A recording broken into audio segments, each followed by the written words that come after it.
अल्हम्दुलिल्लाह वकफ़ा वस्सलातु वस्सलामु अला सय्यिदिल अंबिया अम्मा बाद औज़ु बिल्लाहिस समीइल अलीम मिनश शैतानिर रजीम बिस्मिल्लाहिर रहमानिर रहीम वक़ालल्लज़ीना कफ़रू लिल्लज़ीना आमनू लौ काना खैरम मा सबक़ूना इलैहि व इज़ लम यहतदू बिही फसयक़ूलूना हाज़ा इफ़्कुन क़दीम। सदक़ल्लाहुल अज़ीम। हर किस्म की हम्द व सना अल्लाह रब्बुल आलमीन के लिए, लाखों करोड़ों दुरूद व सलाम आमिना दिलाल पैकर हुस्न जमाल साहिब शरफ़ व कमाल पैगम्बर बेमिसाल हज़रत मुहम्मद रसूलुल्लाह सल्लल्लाहु अलैहि वसल्लम की ज़ाते वाला सफ़ात पर। तो नाज़रीन, ये जो मैंने आपके सामने आयत तिलावत की है, ये सूरह अहकाफ़ की 11 नंबर आयत है। कबल इसकी कि हम इस पर कुछ गुफ्तगू करें, आपसे ये रिक्वेस्ट है कि आप इसको ख़ुद भी, हमारी इस वीडियो को आप ख़ुद भी सुने, अपने दोस्तों अहबाब तक भी इसको पहुँचाएँ, ताकि अल्लाह के दीन की बातें ज़्यादा से ज़्यादा लोगों तक पहुँच सकें और शायद ये हमारा छोटा सा काम हमारे लिए आखिरत में निजात का सबब बन जाए। तो आइए चलते हैं अब अपने असल मज़मून की तरफ। इससे पहले आयात में अल्लाह ताला ने कुफ़ार के बारे में बताया था कि वो हक़ को तो जानते और पहचानते हैं, लेकिन महज इसलिए नहीं मान रहे कि वो अपने गरूर, तकब्बर, हसद और तअस्सुब में पड़े हुए हैं। और इसी तरह आज की ये जो आयत है, इसमें भी कुफ़ार की इन खसलतों के बारे में अल्लाह ताला ने बताया है। फरमाया वक़ालल्लज़ीना कफ़रू, वो लोग जो काफिर हैं वो कहते हैं, लिल्लज़ीना आमनू, उन लोगों से जो ईमान वाले हैं, लौ काना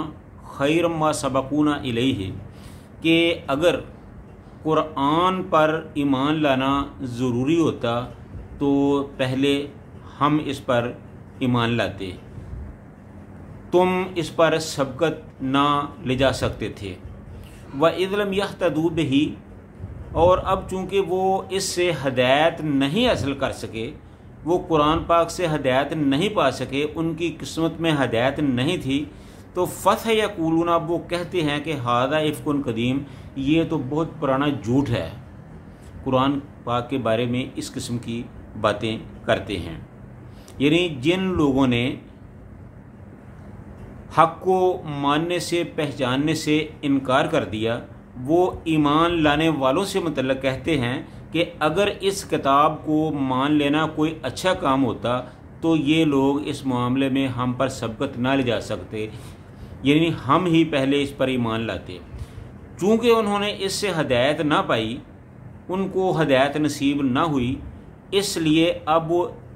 ये ज़रूर कहेंगे कि ये तो बहुत पुराना झूठ है। ये दलाइल इनमें से एक है जो कुरैश के सरदार अवामुन्नास को नबी सल्लल्लाहु अलैहि वसल्लम के ख़िलाफ़ भड़काने के लिए इस्तेमाल करते थे। उनका कहना ये था कि अगर ये कुरान बरहक होता तो मुहम्मद सल्लल्लाहु अलैहि वसल्लम एक सही बात की तरफ दावत दे रहे होते, तो कौम के सरदार और बड़े बड़े मुअज़्ज़िन आगे बढ़कर इसको कबूल करते। आखिर ये कैसे हो सकता है कि चंद ना तजर्बाकार लड़के, जो चंद अदना दर्जा के ग़ुलाम, वो तो एक मामूल की बात को मान लें, और कौम के बड़े बड़े लोग जो दना और जहाँ दीदा हैं और जिनकी अक्ल व तदबीर पर आज तक कौम एतमाद करती रही है, इसको रद्द कर दें। इस पुरफ़रेब इस्तदलाल से वो अवाम को मुतमईन करने की कोशिश करते थे कि इस नई दावत में खराबी है,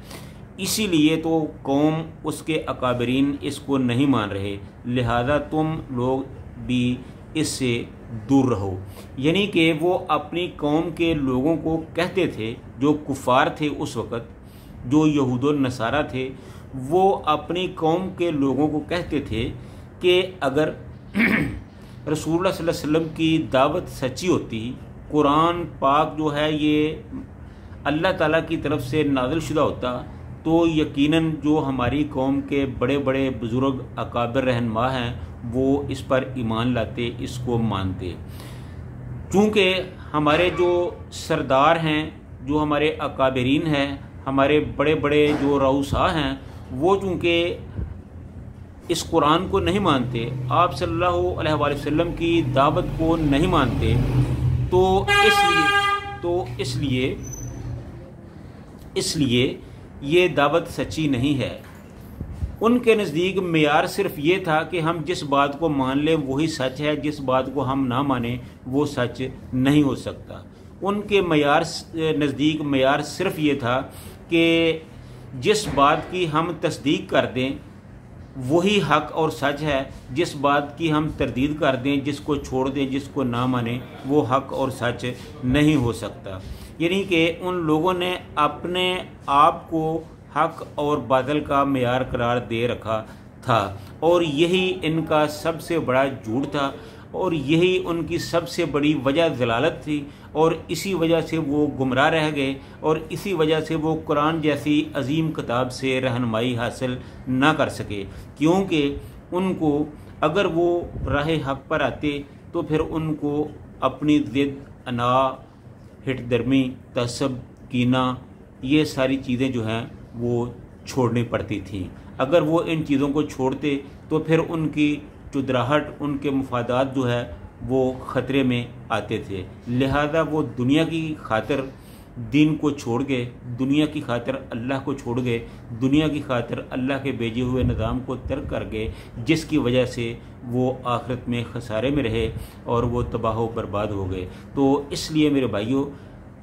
ہمارے لیے یہ ایک سبق ہے کہ اگر ہم اپنی آخرت کو سنوارنا چاہتے ہیں تو ہمارے لیے یہ انتہائی ضروری ہے کہ اللہ کے بھیجے ہوئے اس نظام کو اپنے دل و جان سے قبول کریں، اللہ کے اس بھیجے ہوئے نظام کو، شریعت کو، قرآن کو، رسول اللہ صلی اللہ علیہ وسلم کے فرامین کو مانیں، ان پر ایمان لائیں اور اپنی آخرت کو سنواریں۔ اللہ تعالیٰ سے دعا ہے کہ اللہ تعالیٰ ہم سب کو حق اور سچ کو سمجھ کر اس پر عمل کرنے کی توفیق عطا فرمائے۔ وآخر دعوانا ان الحمد للہ رب العالمین۔